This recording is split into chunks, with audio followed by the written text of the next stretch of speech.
नमस्ते मित्रों, स्वागत है आपका हमारे YouTube चैनल आर्यवर्त जनरेटर पर। मित्रों, ह्यूमन विद साइंस ने एक वीडियो बनाई है जो कि स्क्रीन पर आप उसका थंबनेल देखिए। आज की हमारी वीडियो उसी में जो उठाए गए आक्षेप है उसके खंडन पर है। आज हम वेद की समस्त भ्रांतियों को निवारण कर देंगे और महर्षि दयानंद के 25/7 के जो भाष्य है यजुर्वेद के, उसका सही अर्थ भी बताएंगे। आज की वीडियो में वे भगवान श्री कृष्ण की गीता पर जो नवबौद्ध आक्षेप लगाते हैं उसका भी समाधान किया जाएगा और यजुर्वेद 25/7 पर जितने भी नवीन आचार्य उनके भाष्यों पर भी चर्चा होगी। तो मित्रों, जो भी आज हमारे चैनल पर नए आए हैं कृपया करके हमारे चैनल को सब्सक्राइब कर लीजिए, वीडियो को लाइक कीजिए। आइए वीडियो आरंभ करते हैं।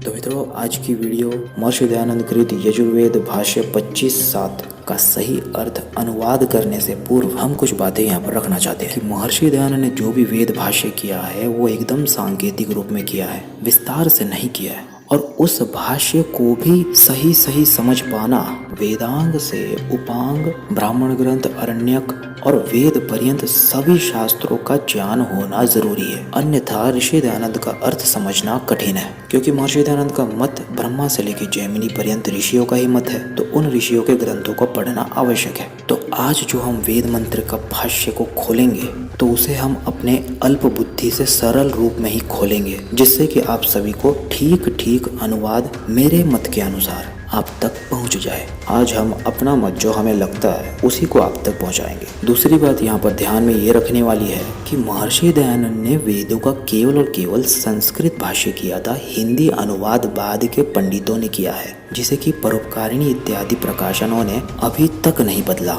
और इन्हीं के दोष के कारण अनेकानेक विधर्मी ऋषि दयानंद के भाष्यों पर प्रश्न खड़ा करते हैं। तो इससे आप पूर्व अवगत हो जाइए कि महर्षि दयानंद ने केवल संस्कृत भाष्य किया था, हिंदी अनुवाद उनका है ही नहीं, जिसे ये उपेंद्र बागी और इत्यादि जितने भी विधर्मी हैं उसे ही दिखा कर महर्षि दयानंद का मजाक बना रहे।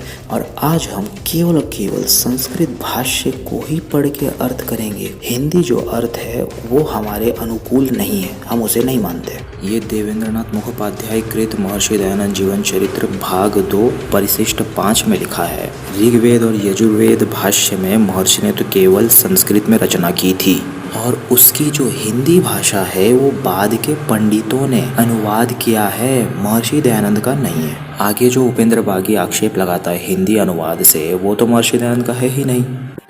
अब दर्शकों देखिए, वेदार्थ को जानने के लिए मंत्र भाष्य के पदार्थ, अन्वय और भावार्थ तीनों को ध्यान में रखते हुए अर्थ का ग्रहण करना है। ये नहीं कि भावार्थ में कुछ और अर्थ कर रहे हो और पदार्थ में कुछ और अन्वय में कुछ और, ये ध्यान में रखना चाहिए। आइए, इससे पहले कि हम पदार्थ को समझाएं उससे पहले हम भावार्थ को देखते हैं। येन येन यद यद कार्यम सिद्धेत तेन तेनांगेन पदार्थेन वा तत् साधनीयम, अर्थात जिस से जो काम सिद्ध हो उस अंग व पदार्थ से वह काम सिद्ध करना चाहिए। यहाँ पर स्पष्ट रूप से ये ध्यान रखना, भावार्थ में ऋषि दयानंद ने क्या लिखा है, अंग और पदार्थ, जिस से जो काम सिद्ध हो उस अंग व पदार्थ से वह काम सिद्ध करना चाहिए।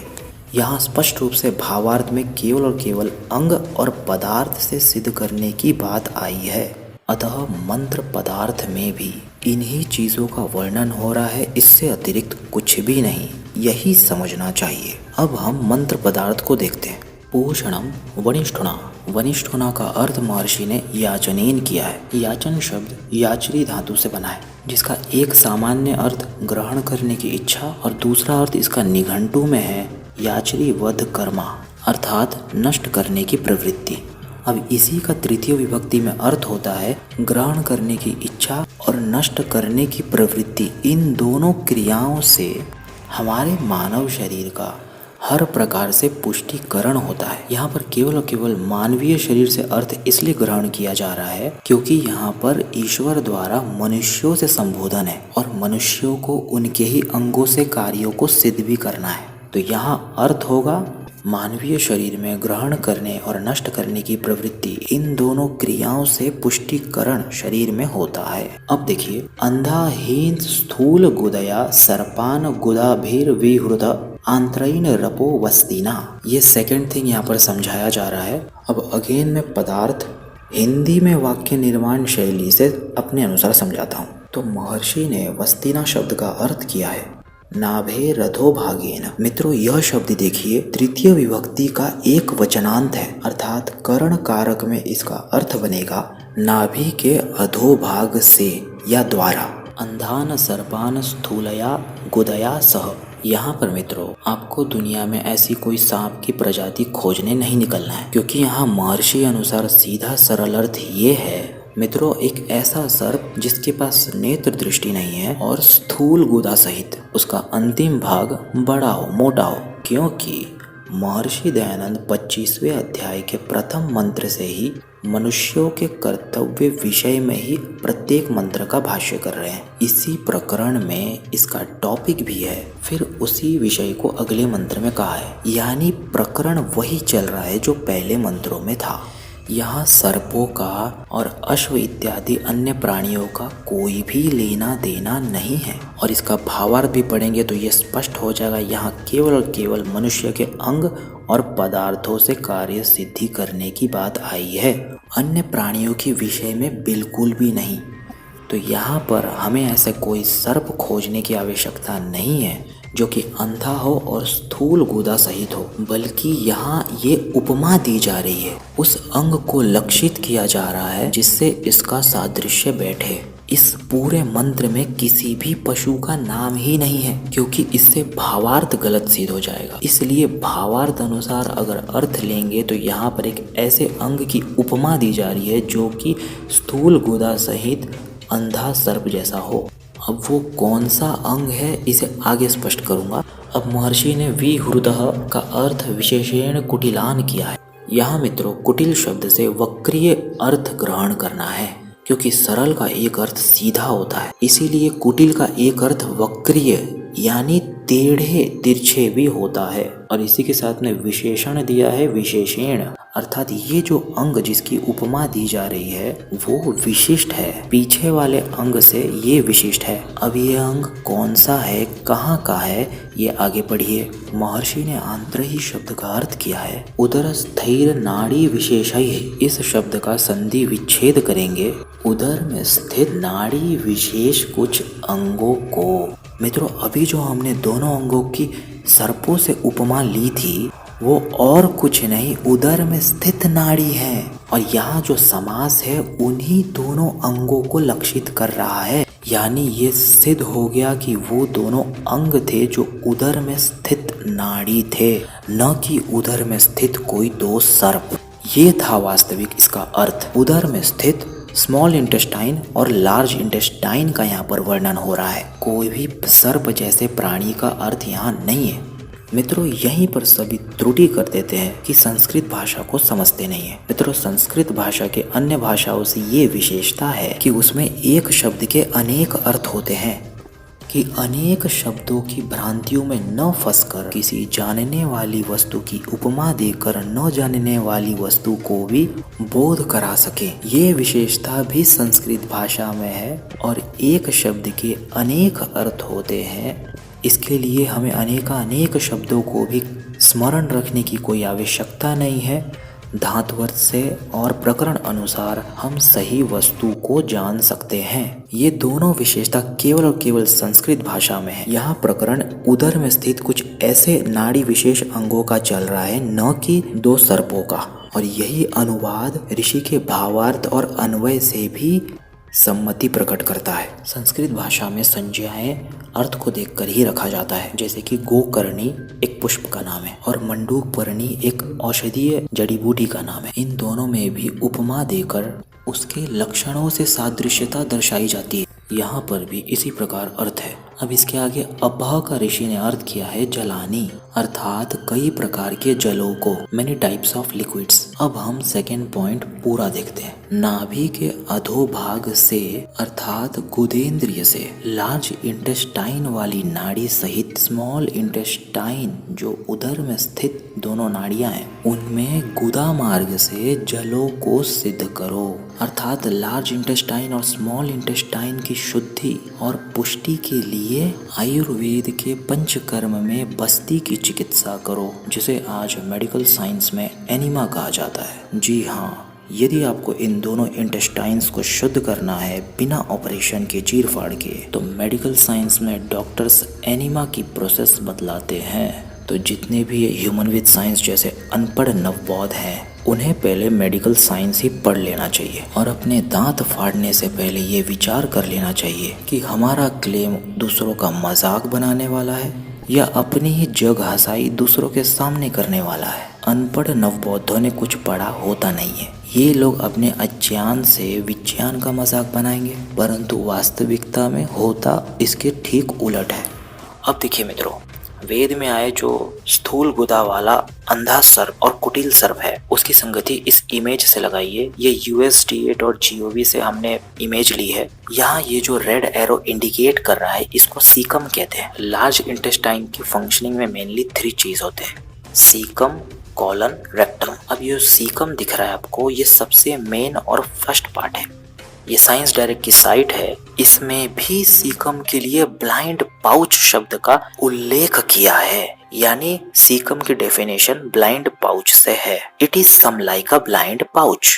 अब नवबौद्धों को ये भी समझ में नहीं आएगा तो ये आपकी प्रॉब्लम है। ब्लाइंड पाउच कह लीजिए या ब्लाइंड बैग कह लीजिए या ब्लाइंड सर्प के सरीखा कह लीजिए, बात तो वही है। यहाँ पर भी डेफिनेशन में उपमा दिया जा रहा है और वेद में भी इसको लक्षित करने के लिए उपमा दी गई है। मूर्खों को केवल भ्रांतियां फैलानी है। यहाँ पर जो स्थूल गुदा है वो सीकम पार्ट के लिए ही है और ये ऐसा सर्प है जिसमें कोई नेत्र नहीं है, इसीलिए इसे अंधा सर्प कह रहे हैं। इसके स्ट्रक्चर से भी सिद्ध हो रहा है कि इसकी उपमा लार्ज इंटेस्टाइन से ही लग रही है और इन स्मॉल इंटेस्टाइन के लिए कुटिल सर्प की उपमा दी गई है।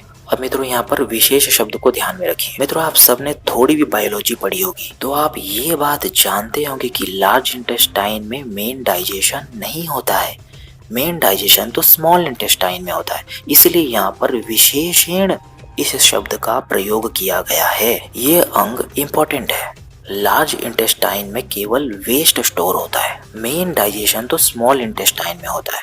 जो भोजन है वो पेट की थैली से स्मॉल इंटेस्टाइन में जाता है। यहाँ पर सारे न्यूट्रिएंट्स एब्सॉर्ब होने के बाद वेस्ट मटेरियल्स लार्ज में जाते हैं, इसीलिए यहाँ पर विशेष शब्द आया था।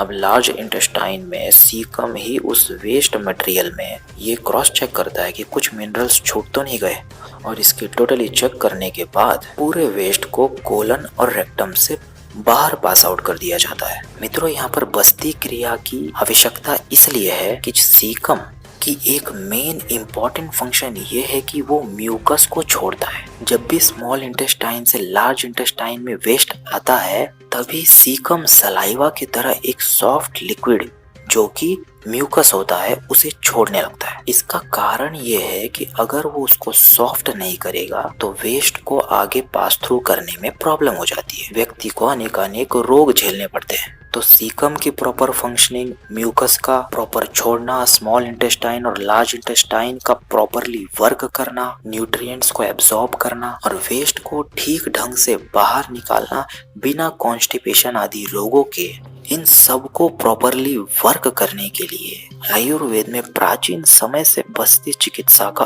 उल्लेख मिलता है और इसी को आज मेडिकल साइंस में भी एनिमा नाम से प्रयोग किया जाता है। मित्रों एक बात यहाँ पर ध्यान रखने वाली है कि मैं बार बार यहाँ पर एनिमा कह रहा हूँ, तो एनिमा और बस्ती को एक न समझ लें, इन दोनों में बहुत अंतर है। मित्रों मेडिकल साइंस में कई लोग पानी का एनिमा चला देते हैं, जबकि आयुर्वेद में इसको त्रिदोष प्रकोपित करने का कारण माना है और महर्षि दयानंद ने भी इसका सख्त विरोध किया है। बस्ती चिकित्सा केवल आयुर्वेद विधि से ही संपन्न होती है और हमारा मत और आयुर्वेद भी वेद के अनुकूल ही यहाँ पर होगा। मित्रों ये भी बतला दें, जो हठ योग में षट कर्म नाम से झूठी बातें प्रचलित हुई है, हठ योग के समस्त ग्रंथ फर्जी हैं। ये अनार्ष ग्रंथ है और आयुर्वेद में वर्णित पंचकर्म ही आर्ष ग्रंथों के अनुकूल है। पंचकर्म क्या है और बस्ती चिकित्सा का क्या प्रोसीजर है, ये बहुत लंबा विषय हो जाएगा, इसे आप सुश्रुत चरक इत्यादि में पढ़ लीजिए। अब आगे पदार्थ में देखिए, वृषणम वीर्याधारम अंडाभ्याम अंडकाराभ्याम वृषणावयवाभ्याम, अर्थात अंडकोशों और उनके अवयवों से वीर्य का धारण होता है। अब मित्रों पूर्व की तरह यहाँ पर फिर से वही बात ध्यान देने वाली है, वाजिनम अश्वम। यहीं पर मैं सारे हिंदी अनुवादकारों से भिन्न मत प्रकट करता हूँ। समस्त अनुवादकारों ने यहाँ पर अर्थ तो अश्व का लिया है, लेकिन महर्षि दयानंद द्वारा लिखित इस शब्द को खोला नहीं है। मित्रों, फिर से भावार्थ को समझिए। जिससे जो काम सिद्ध हो उस अंग व पदार्थ से वह काम सिद्ध करना चाहिए। यहाँ पर इस भावार्थ के अनुसार उस अंग व पदार्थ से वह काम सिद्ध करना चाहिए। यहाँ पर कौन सा अंग है जिससे कि कार्य सिद्ध होगा? तो आप भी कहेंगे शेपेन यानी लिंगेन से। लेकिन लिंग के द्वारा कौन सा कार्य सिद्ध करना है? तो यहाँ पर अभी तक मैंने किसी से भी यह स्पष्टीकरण नहीं देखा। कोई घोड़ा ही अर्थ ग्रहण कर रहा है तो कोई मनुष्य का अर्थ ग्रहण कर रहा है। मित्रों, यहाँ पर एक कार्य होना चाहिए था, लेकिन सभी लोगों ने महर्षि के इस भाष्य को न समझकर घोड़ा ही अर्थ ग्रहण कर लिया।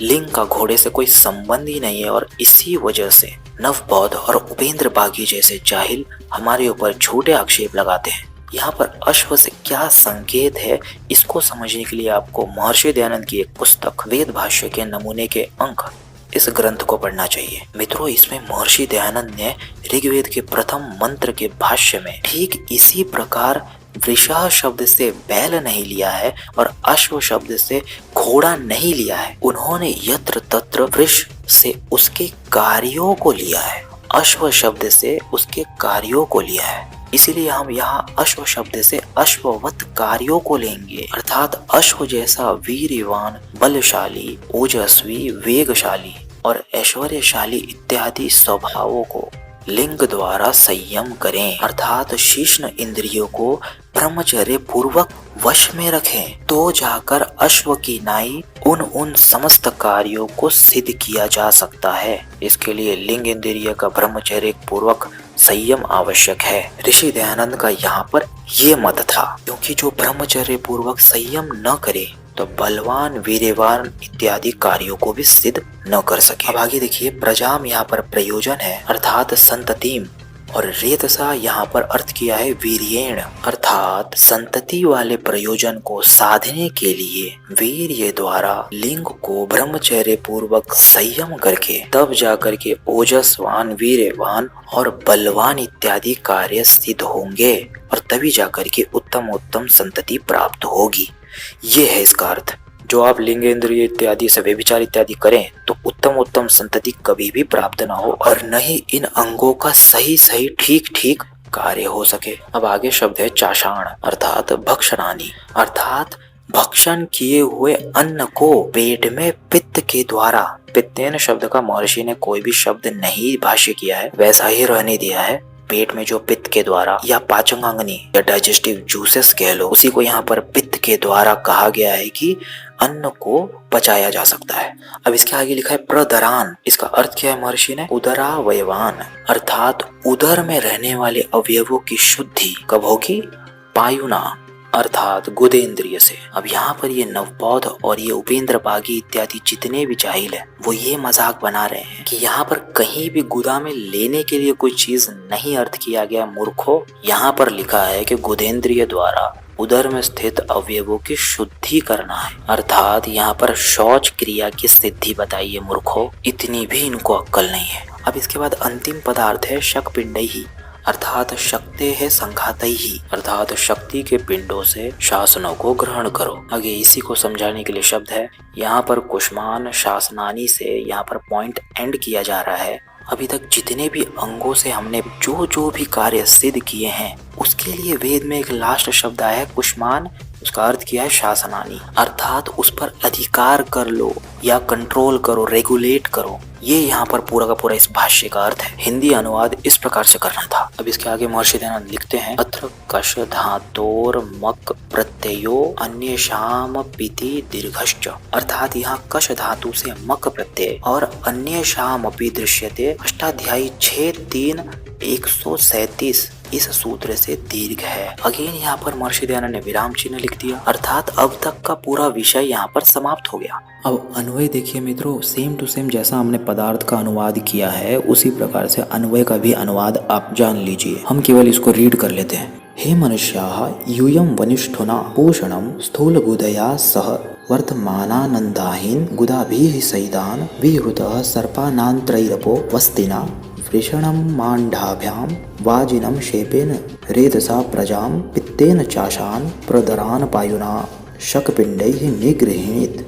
यहाँ पर सेम टू सेम वही अर्थ है। अब ये ह्यूमन विद साइंस का स्क्रीनशॉट देखिए। ये गधे वैदिक स्क्रिप्चर से जहाँ से ये प्रमाण दिखा रहे हैं और महर्षि दयानंद को अपमानित कर रहे हैं, यदि इसी साइट पर ध्यान से पढ़ लेते तो यहीं पर लिखा है कि महर्षि दयानंद का केवल संस्कृत भाष्य है, हिंदी अनुवाद तो उनका है ही नहीं। तो ये अमित भिखारी को इतनी भी अक्कल नहीं है, अपना ही मजाक बनवा रहा है। वास्तव में क्या है मित्रों कि ये सारे के सारे आक्षेप ये भीमटे चुटियार्थ प्रकाश नामक कुग्रंथ से लेते हैं। इसका लेखक धूर्त शिरोमणि अप्रगल्भ उपेंद्र बागी था। उसके अनेकानेक लेख हिंदू मंतव्य नाम की फर्जी साइट्स पर पढ़ती है, जो स्वयं को सनातन धर्म का रक्षक बताती है। ये सनातन धर्म का रक्षक है। अब इसकी लीला देखो। ये सामवेद की संहिता है, ठीक है। इसको इसमें देखिए मंत्र किस प्रकार से हैं। अब ये इसकी फर्जी हिंदू मंतव्य जिसपे से ये दिन रात आर्य समाज और ऋषि दयानंद को अपमानित करता है और आक्षेप लगाता है, हम इस पर आक्षेप लगाते हैं। ये देखो वेदों में मिलावट कर रहा है। अब आप ही मित्रों समझ सकते हैं कि जो व्यक्ति वेदों को मिलावट कर रहा है, उसके मंत्र बदल रहा है, वो सनातन धर्म का रक्षक हो सकता है, वो सत्यवादी हो सकता है क्या? तो ये आक्षेप तुम पर है। अब मित्रों इसके जो गुरु घंटाल अर्थात जिसका ये चेला है, उनके कुकांडी भाष्यों को भी दिखाते हैं। यजुर्वेद 25:7 पर जो इनके प्राचीन आचार्यों का भाष्य है वो भी देख लीजिए। ये क्या अर्थ कर रहा है? वनिष्ठो स्थूलांतरम तेन देवम प्रीणामी। स्थूल आंत से पूषण देवता को तृप्त करता हूँ। गुदस्य स्थूल भागेन अंधान अहीन प्रीणामी। गुदा के स्थूल भाग से अंधे सर्पों को, और आगे देखेंगे गुदा के अतिरिक्त भागों से सांपों को, आंत संबंधी मांस भाग से देवता को, नाभि के नीचे के भागों से मूत्राशय से आप देवता को, लिंग के आसपास के मांस पिंडों से वृषण देवता को, शेप लिंग से वाजी देवता को, वीर्य से प्रजा देवता को, गुदा के तीसरे भाग से प्रदर देवता को और विष्ठा से कुष्म देवता को तृप्त करता हूँ। ये देखिए देवी देवताओं को किस किस पार्ट से तृप्त कर रहे हैं। क्या ये अश्लील भाष्य नहीं है? या क्या यहाँ पर बलि प्रथा की सिद्धि नहीं हो रही? ये भाष्य प्रामाणिक हो सकते हैं क्या? अगर नहीं तो ये उपेंद्र बागी जैसे पौराणिक महर्षि दयानंद के इतने वैज्ञानिक और यथार्थ वेद भाष्य को किस प्रकार से आरोपित कर रहे हैं? क्या कोई भी पौराणिक पंडित आकर के महिधर को बचा सकता है क्या? कोई कितना भी प्राचीन हो, गलत भाष्य किया है तो गलत ही माना जाएगा। आचार्य लोग प्रमाण नहीं होते हैं, ऋषि लोग प्रमाण होते हैं। ऋषियों से प्राचीन कोई नहीं, इसलिए निरुक्त इत्यादि जो आर्ष ग्रंथ है उससे प्रमाण देना चाहिए, जो कि महर्षि दयानंद ने दिया है। अब ये देखिए सेम टू सेम उवट भाष्य में भी यही महिधर जैसा अर्थ है, ये भी गलत अर्थ है। अब ये देखिए इसका गुरु श्री श्री 108 अधर्म सम्राट करपात्री महाराज, इनकी अगर विशेषता बताएं, ये जन्मना जातिवाद मानता था, स्त्री शूद्रों को न पढ़ने का अधिकार ये भी मानता था, और समस्त पुराणों को आर्ष बताता था। और इसी कारण हमारे वैदिक धर्म से अनेक लोग कन्वर्ट हो गए। जिस ग्रंथ में जातिवाद मिले ये उसको प्रमाण मानता था। इसके लिए सबके सब ग्रंथ प्रामाणिक है। तो शुक्र नीति का ये श्लोक देखिए, यहाँ पर वर्ण कर्म के अनुसार कहा गया है, जन्मना नहीं। परंतु ये सारी बातें वो नहीं मानेगा, क्योंकि इनको जातिवाद फैलाना है। समस्त शंकराचार्य नहीं रखेंगे, क्योंकि उनको जातिवाद फैलाना है। मित्रों वास्तव में वर्ण व्यवस्था जन्म के आधार पर नहीं, कर्म के आधार पर थी, जिसको कि विकृत इन करपात्री जैसे लोगों ने किया है। ये यहाँ पर यजुर्वेद 25:7 पे भाष्य कर रहा है, और ये महर्षि दयानंद का खंडन करते हुए लिखता है, बड़ी आंत के स्थानीभूत घृत से पूषा देवता को, स्थूल गुदा से अंधे सर्पों को, गुदा के अन्य भागों से सर्पों को, अर्थात यहाँ पे बोल रहे हैं बड़ी आंत से पूषण देवता को ये तृप्त कर रहे हैं, प्रसन्न कर रहे हैं, और अपनी स्थूल गुदा से अंधे सर्पों को प्रसन्न कर रहे हैं। क्योंकि यहाँ पर जो अंतिम शब्द देखेंगे तो प्रसन्न करता हूँ, यानी ये खुद कर रहा है। गुदा के अन्य भागों से सर्पों को प्रसन्न कर रहे हैं, छोटी आंतों से वृहद देवता को प्रसन्न कर रहे हैं, और लीद के पिंडों से कुष्मों को प्रसन्न करता हूँ। ये इसका भाष्य है। और अद्वैती इतना उछल कर महर्षि दयानंद का खंडन करते हैं, अपना भाष्य स्वयं पढ़ते नहीं है। तो यजुर्वेद 25:7 पर केवल महर्षि दयानंद का ही सही भाष्य यहाँ पर उपलब्ध होता है, वही सर्वमान्य है और वही आर्ष भाष्य है जिसे हमने अभी कुछ समय पूर्व सिद्ध किया। अब एक और इनका प्राचीन आचार्य सायण, इनके भी भाष्यों को देखते हैं। ऐतरेय ब्राह्मण के 10:3 में देखेंगे, यहाँ पर सायणाचार्य ब्राह्मण ग्रंथों के गूढ़ बातें न डिकोड कर सके और अत्यंत अश्लील भाषा यहाँ पर कर डाला। ये देख लो पंडो, तुम ही पढ़ो, हम इसे लोक मर्यादा में उचित नहीं समझते, इस वजह से नहीं पढ़ेंगे। अब स्वयं देखिए, अब से जो भी प्राचीन करे उन पंडों को इसका सही अर्थ करने के लिए कह देना। अब यहाँ पर ये दूसरा प्रमाण भी सायण का ही है। ऐतरेय के 5:1 में सायण बाबा क्या लिखते हैं, इसे भी हम पढ़कर नहीं सुनाएंगे, आप पढ़ लीजिए, हम केवल इसका भाव बता देते हैं। देवता लोगों को जब गंधर्वों से अमृत प्राप्त करना होता है तो वेदवाणी स्त्री रूप में प्रकट होती है और देवता लोग उसे नग्न करके बेच देते हैं। ऐसे अश्लील भाष्य ये सायणकृत भाष्य में मिलेगा आपको। स्त्री रूपी वेदों को ही बेच दिया और ये उपेंद्र बागी इत्यादि अपने प्राचीन आचार्यों के भाष्य पर इतना घमंड करते हैं, जो कि है तो अनार्ष। तो ये 2 प्रश्न के उत्तर सायण भक्तों अवश्य देना। अब बौद्ध भी हम पर बहुत आक्षेप लगाते हैं। मित्रों, एक पुस्तक है बौद्ध धर्म और विहार, उसके पृष्ठ 155 में ये लिखता है, जब इनका बुद्ध भगवान निर्वाण को प्राप्त हो गया यानी मृत्यु को प्राप्त हो गए, तो इनका जो चेला आनंद था, इनके तथागत बुद्ध का जो चेला था, वो क्या करता है देखिए। आनंद ने निर्वाण के समय भगवान के गुप्तांग को स्त्रियों को दिखाकर उसकी वंदना कराई और उन स्त्रियों के आंसुओं से भगवान का शरीर तरबतर हो गया आदि। ये अमित भिखारी, science journey, human with science और जितने भी नवबौद्ध है गुप्तांगों की पूजा तुम्हारे में करते हैं। वाह वाह वाह, तुम हमारे भगवान श्री कृष्ण को पुराणों से अपमानित करते हो। अपने ग्रंथों में देखो गुप्तांगों की पूजा, लिंग की पूजा तुम लोगों में भी बहुमात्र में मिलता है।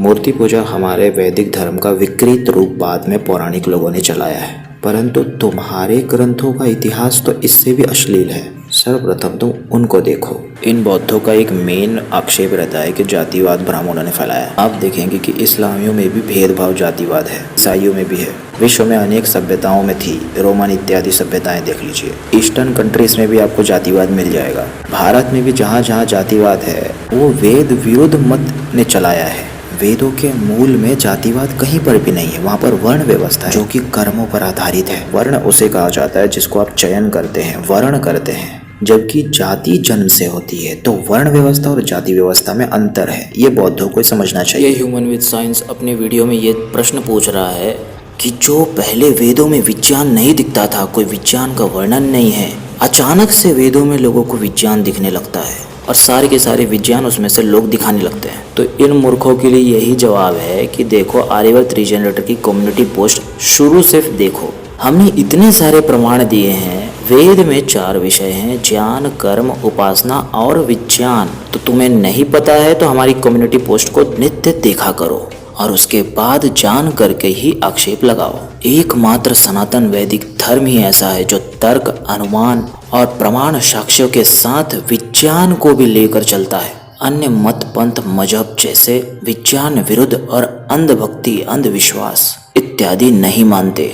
और मित्रों, जो भी इसने पौराणिक कृष्ण का जो पुस्तक से दिखाया था, पुराणों के कृष्ण, पहले ये मूर्ख को यही नहीं पता कि वो ग्रंथ लिखा है पौराणिकों के लिए। हम भगवान श्री कृष्ण को योगेश्वर और अपना महापुरुष आदर्श मानते हैं। वो पुराणों के कृष्ण के विषय में है, तो वो जो भी चीज उस ग्रंथ में लिखा है वो उपेंद्र बागी के लिए है, उसे भेज दो। आर्य समाज उसको नहीं मानता। तो अब हम बौद्धों के बाद आते हैं इस्लामियों पर। जो इस्लामी हमारे इस 25 को टारगेट करके हम पर आक्षेप लगाते हैं और शिवलिंग का भी मजाक बनाते हैं। मैं आपको एक प्रमाण देता हूँ डिस्क्रिप्शन बॉक्स में, वो ब्लॉग का। इनके हदीसों में लिखा है कि इनके पैगंबर मोहम्मद छोटे छोटे बच्चों के लिंग चूसा करते थे। पूरा प्रमाण सहित हम आपको एक ब्लॉग डिस्क्रिप्शन बॉक्स में दे रहे हैं, ये आप स्क्रीन पर भी देखिए। तो तुम शिवलिंग का मजाक बनाने से पहले अपना मजाक देख लो और जब चाहे जवाब अवश्य देना। इनके कुरान इत्यादि ग्रंथों में इतनी अवैज्ञानिक और अश्लील बातें हैं जिसकी गणना किसी भी अन्य ग्रंथों से नहीं की जा सकती। और नास्तिकों पर क्या प्रश्न दागना। ये लोग तो मान ही बैठे हैं कि इनके पूर्वज बंदर थे। तो बंदर पुत्रों, तुम बस यही बता दो कि तुम्हारे लिए तो अपनी बहनों इत्यादि से भी संबंध बनाना तार्किक है, क्योंकि धर्म को तो तुम मानते नहीं हो। मर्यादा और धर्म तो वैदिक धर्मियों ने सिखाया है और तुम तो उसका विरोध करते हो। तुम लोगों के जो बंदर पूर्वज हैं, उन्होंने क्या क्या गुल खिलाए हैं जिससे तुम्हारी प्रजाति उत्पन्न हुई। तुम्हें अवश्य उसका गर्व होना चाहिए। सनातन वैदिक धर्मियों के पूर्वज तो महापुरुष थे और हमें उसका अभिमान भी है। अब जो ईसाई बचे वे भी 25/7 पर प्रश्न उठाते हैं, तो उसका उत्तर तो हमने पूर्व ही दे दिया है। परंतु जिस समय पे सब लोग मैथुनी सृष्टि से उत्पन्न होते थे, यानी तर्क के अनुसार शुरू की आदि सृष्टि में उत्पन्न कोई मनुष्य न होकर इनका ईसा 2000 वर्ष पूर्व पैदा हुआ और उसका कोई बाप नहीं था, वो सीधा मरियम के गर्भ में कैसे आ गया, ये कितना तर्क और विज्ञान संगत है, ये सब ईसाई सिद्ध करके दिखा दे। बिना बाप के आज से 2000 वर्ष पूर्व ईसा पैदा कैसे हुआ, पहले तो तुम यही सिद्ध करके दिखाओ। क्रिश्चियनिटी के तुम्हारी पोल पट्टी हम बाद में खोलेंगे। तो मित्रों, ये हमने कुछ ही सवाल के मत मजहबों पर रखे हैं, उसका ही जवाब देने में ये असमर्थ है। मित्रों, फटाफट ह्यूमन विदाउट साइंस का अंतिम आक्षेप भी देख लेते हैं। तो मित्रों, इन लोगों ने गीता का एक 3 अध्याय का श्लोक दिखाया था, जो स्क्रीन पर आप देखिए। इसमें ये कह रहे हैं कि यज्ञ से वर्षा नहीं हो सकती, और ये इतनी कॉन्फिडेंस से कह रहे हैं जैसे कि इसमें लिखे कृष्ण जी ने क्या समझाया है वो इसको समझ में आ गया और सीधे ये खंडन करने शुरू कर दिया। इसने हमारे ग्रंथों को पढ़ लिया है, ये संस्कृत भी जानता है। आइए चेक करते हैं कि ये लोग मूर्ख हैं कि वास्तव में विद्वान हैं। मित्रों, यज्ञ का जो व्यापक अर्थ होता है उससे केवल और केवल अग्निहोत्र और हवन स्वीकार करना ये गलत है। यज्ञ का अगर धातुअर्थ से आप अर्थ करेंगे तो उसका बहुत व्यापक अर्थ निकलेगा। इसके लिए हम यजुर्वेद के पहले अध्याय के 2 मंत्र पे जो ऋषि दयानंद भाष्य करते हैं उसमें भी लिखते हैं, धातुअर्थ के अभिप्राय से यज्ञ शब्द का अर्थ 3 प्रकार का होता है। अर्थात एक जो इस लोक और परलोक के सुख के लिए विद्या, ज्ञान और धर्म के सेवन से वृद्ध अर्थात बड़े बड़े विद्वान है उनका सत्कार करना। दूसरा, अच्छी प्रकार पदार्थों के गुणों के मेल और विरोध के ज्ञान से शिल्प विद्या का प्रत्यक्ष करना। और तीसरा, नित्य विद्वानों का समागम। ठीक है, यही चीज मित्रों यहाँ पर संस्कृत में भी लिखा है, धात्वर्थार्थ यज्ञार्थ स्त्रिदा भवति, और यहाँ लिखा सम्यक पदार्थ गुण समेल विरोध ज्ञान संगत्या। ठीक है, तो यज्ञ का एक अर्थ है संयोग वियोग की क्रियाएं, पदार्थों के संयोग वियोग की क्रिया भी यज्ञ कहलाती है। अब मित्रों, यजुर्वेद के ही 29:6 में भी यही अर्थ किया जा रहा है और यज्ञ से संयोग वियोग इत्यादि क्रिया ही लिया गया है। तो यज्ञ के धातुअर्थ से केवल और केवल अग्निहोत्र और हवन ग्रहण करना ये एक मूर्खता है, और ये मूर्खता स्वयं पूर्व पक्ष का है, यानी कि नवबौद्धों का है। तो बंदर पुत्रों, ये याद रखो कि यज्ञ का एक अर्थ संयोग वियोग की क्रिया भी होती है। अब तुम्हारे हंसने का परिणाम तुम भोगतो। अब देखिए मित्रों, हम सब जानते हैं कि जो भी जल आकाश से बरसता है वो ओशन में कलेक्ट होता है, और ओशन से जो हमारा वाटर साइकिल एवापोरेशन होता है, सूर्य के कारण गर्मी होने से जल वाटर वेपर में कन्वर्ट हो करके आकाश में चला जाता है। अर्थात हम ये समझाना चाह रहे हैं कि जो भी वाटर साइकिल चल रहा है वो भी कहीं ना कहीं संयोग और वियोग की क्रिया है। ओशन के अंदर वाटर लिक्विड स्टेट में होता है, जब उस पर सूर्य की गर्मी अधिक बढ़ती है, टेम्परेचर हाई होता है, तो उससे जल जो है उसके मॉलिक्यूल्स में वियोग क्रिया शुरू हो जाती है और इससे वो वाष्प बन करके आकाश की ओर बढ़ने लगता है। अर्थात जो वाटर है वो लिक्विड स्टेट से अपनी स्टेट बदल करके वाष्प बन गया और आकाश में जाकर वो अगेन एकत्र होकर संयोग करके जब उसके बीच के मॉलिक्यूल्स के बीच के बॉन्डिंग्स बढ़ने लगती है, स्ट्रॉन्ग होती है, वो अगेन लिक्विड स्टेट में आ जाता है और फिर बरसने लगता है। इसके पीछे का कारण सूर्य है। अब मित्रों, हम बताते हैं कि यज्ञ का कारण क्या है। तो इसके लिए शतपथ और ऐत्रेय ब्राह्मण में यह लिखा आता है, इंद्रो यज्ञस्य देवता या इंद्रो वही यज्ञस्य देवता। इंद्र सूर्य का नाम है और वही सूर्य यज्ञ का देवता है। अब देवता किसे कहते हैं, तो इसके लिए ऋग्वेदादि भाष्य भूमिका में महर्षि दयानंद निरुक्त का प्रमाण देकर ये लिखा है, देवो दानाद्वा, दान देने हारा देवता है कहलाता है। दीप दानाद्वा, प्रकाश करने वाला देवता कहलाता है। द्युस्थानो भवतीति वा, द्यु स्थान में स्थित रहने वाला देवता है। ये निरुक्त का प्रमाण है। अर्थात ये सिद्ध हो गया कि जो इंद्र है वही इस यज्ञ प्रक्रिया का कारण है और यज्ञ और कोई नहीं, यही वाटर साइकिल की प्रक्रिया है। और जो यज्ञ से आप अग्निहोत्र और हवन कह रहे हैं, अग्निहोत्र और हवन, इनसे वातावरण की शुद्धिकरण होती है। जब आप मेडिसिनल हर्ब्स और जड़ी बूटियों को यज्ञ में होम करते हैं तो उससे वातावरण शुद्ध होता है और यही सारी शुद्धि आकाश में जाकर के जो भी एसिड रेन वगैरह अन्य जितने भी रोग कारक पॉल्यूशन संबंधी जो भी वातावरण को दूषित करते हैं, होम और अग्निहोत्र उसको प्योरीफाई करता है। परंतु श्री कृष्ण यहाँ पर सृष्टि विज्ञान समझा रहे हैं कि यज्ञ से वर्षा होती है, उस अर्थ में भी ये करेक्ट बैठता है। अब इसके आगे श्लोक में क्या लिखा है, यज्ञ कर्म समुद्भव, यज्ञ से कर्म होता है, और कर्म ब्रह्मोद्भवम, वो कर्म की क्रिया ब्रह्म कर रहे हैं। अर्थात ये पूरी सृष्टि विज्ञान को यहाँ समझा रहे हैं, न कि यज्ञ से किस प्रकार से वर्षा होती है। मित्रों, यज्ञ का इतना व्यापक अर्थ है कि भगवान श्री कृष्ण ने स्वयं गीता में अनेक जगह पर भोजन करने को भी यज्ञ कहा है, प्रत्येक कर्म को भी यज्ञ कहा है, और ऐसा ही वर्णन हमारे उपनिषद इत्यादि में भी होता है। संयोग योग की जहाँ भी क्रियाएं हैं वो सब यज्ञ कहलाती है। इस हिसाब से यहाँ पर सृष्टि विज्ञान के अनुसार भगवान श्री कृष्ण ने सही अर्थ किया है। ह्यूमन विदाउट साइंस यहाँ पर अगेन एक्सपोज हो गया। और मित्रों, इसी विज्ञान के साथ हम अपनी आज की वीडियो यहाँ पर समाप्त करते हैं। मिलते हैं फिर किसी नई वीडियो के साथ, तब तक के लिए नमस्ते जी।